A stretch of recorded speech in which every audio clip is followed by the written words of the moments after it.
Relazioni con più uomini, una trentina, una conversazione telefonica preoccupata, una parte della casa mai perquisita. Troppi elementi in sospeso per i familiari di Daniel Pascal Albanese che chiedono che il caso venga riaperto. Per loro, la tragica fine del cinquantenne trovato impiccato nella sua casa di Cornuda il 26 novembre 2017 e della compagna Sofia Melnik, ucraina 43enne, rinvenuta cadavere un mese dopo, la vigilia di Natale, dentro un sacco in un burrone tra i boschi di Borso del Grappa, non è l'epilogo di un omicidio-suicidio, come sostiene la Procura di Treviso, che dopo 7 anni ha chiesto di archiviare il caso.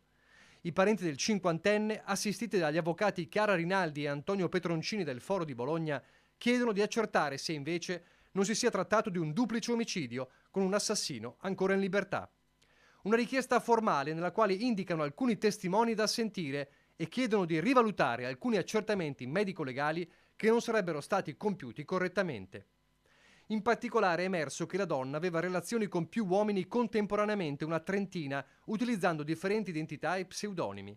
Lui, si sostiene, non mostrava risentimento e l'attività era in qualche modo concertata dalla coppia, ma c'è una conversazione del novembre 2017, poco prima della tragedia, agli atti dopo gli accertamenti sui dispositivi elettronici, in cui il cinquantenne si mostrava molto preoccupato per un chiarimento che la compagna doveva avere con un uomo. E ancora si chiede di fare un sopralluogo in una parte della casa, una autonoma unità abitativa all'ultimo piano della palazzina dove abitavano e dove non sono stati fatti mai accertamenti né perquisizioni. Infine è stata prodotta una consulenza tecnica di parte affidata al medico legale Donatella Fedeli, che sottolinea carenze nell'indagine e negli accertamenti e per la quale non sarebbe possibile affermare con assoluta certezza che la morte di Daniel sia stata un suicidio.